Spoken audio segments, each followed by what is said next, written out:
Aquavets. This is to showcase one of our projects, the Mark in Tucson, Arizona. We did the coping made out of painted steel, and then we also did 104 scuppers with downspouts.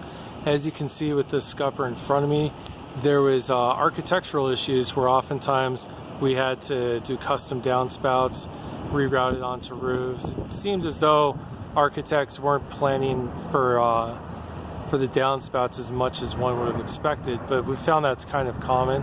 Down here below me is one of the parking garages. We're transitioning down to about 4 stories right here and up to 8 stories right there. We accomplished this with both a 60 and an 80-foot boom. We did a total of 3,500 linear feet of coping. Here's one of our installers. You there, Chris? Yep. All right. Coming around.